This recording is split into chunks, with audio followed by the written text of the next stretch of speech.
शुभ प्रभात मेरे प्यारे छात्रों। मैं क्षमा सिंह ज्ञानदीप अकेडमी से एक बार फिर से हिंदी की कक्षा में आप सभी का स्वागत करती हूँ। बच्चों, हम लगातार बढ़ते जा रहे हैं। हमने हमारा 5वां अध्याय शुरू कर दिया है, जिसका शीर्षक है मिठाई वाला। टॉपिक भी है आज का हमारा मिठाई वाला। हमने मिठाई वाला कहानी पढ़ना स्टार्ट कर दिया है। आप जानते हैं कि इस कहानी में एक ऐसे व्यक्ति की कहानी है जो बच्चों के लिए बड़े ही मधुर स्वर में, बड़े मीठे स्वर में घूम घूम कर गलियों में, नगरों में क्या करता है, मिठाई बेचता है, कभी खिलौने बेचता है, कभी बांसुरी बेचता है। इससे क्या होती है, नगर के गलियों के बच्चों का जो झुंड है वो उसे बहुत पसंद करता है। वो महीने, 2 महीने, 4 महीने पर उसके आने की बाट देखते हैं, राह देखते हैं कि कब मिठाई वाला आएगा, कब खिलौने वाला आएगा और हमें कम पैसों में बहुत सारी चीज़ें देकर जाएगा। बच्चों, शुरू करने से पहले देख लेते हैं। देखिए, दिनांक 23/7/2020, कक्षा 7, विषय हिंदी, वसंत पढ़ रहे हैं हम।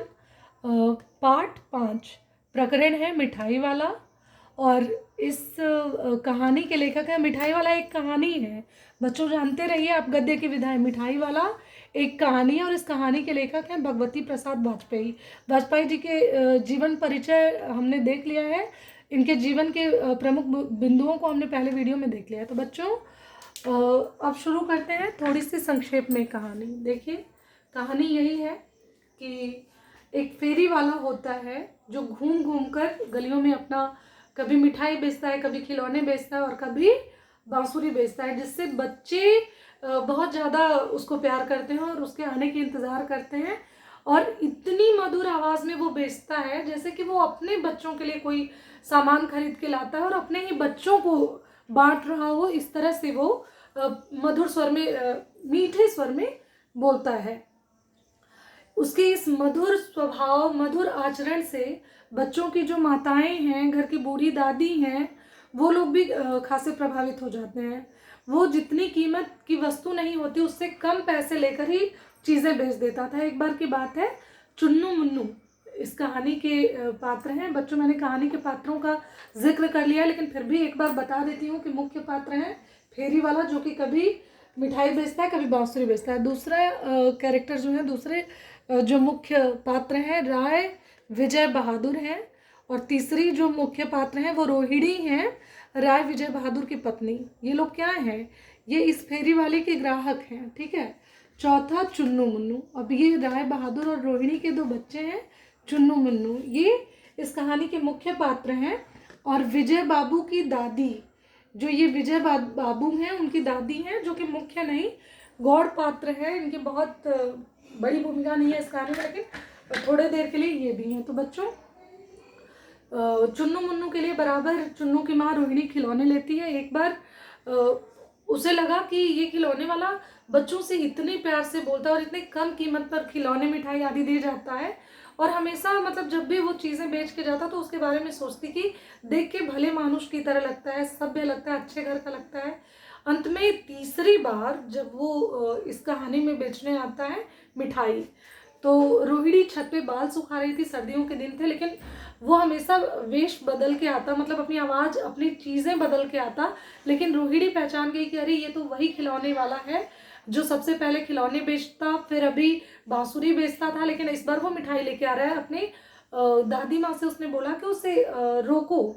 चिक के सामने से जाकर उसकी बड़ी जिज्ञासा हुई उससे बात करने की, और पूछ ही बैठी कि भैया आप मतलब क्यों इतने सस्ते दामों में और इतने दिल से खिलौने बेचते हैं, जैसे आप लगता है कि आप अपने ही बच्चों को इस तरह से प्यार करते हुए खिलौने बेचते हैं। तो वो एकदम भावुक हो गया, बोला कि आप हमसे ये ना पूछें तो ही बेहतर है। लेकिन रोहिणी थोड़ी जिज्ञासा भरे शब्दों में जिद करके बोली कि नहीं, आज बता दो भैया, तुम्हारा मन ही हल्का होगा और क्या। तब जो ये फेरी वाला रहता है वो बहुत दुखी हो जाता है और कहता है कि मेरा भी एक भरा पूरा परिवार था, मैं अपने गांव का समृद्ध व्यक्ति था, मेरे पास गाड़ी, घोड़े, बंगले, सब कुछ था। मैं बाहरी दुनिया में भी प्रतिष्ठित और संपत्ति वाला था, और घरेलू भी जो मेरा हाल चाल था वो क्या है, मेरी पत्नी थी, बहुत सुंदर पत्नी, बहुत सुशील पत्नी थी, मेरे 2 बच्चे थे। लेकिन विधि को मेरी हंसी खुशी और मेरा हंसता खिलता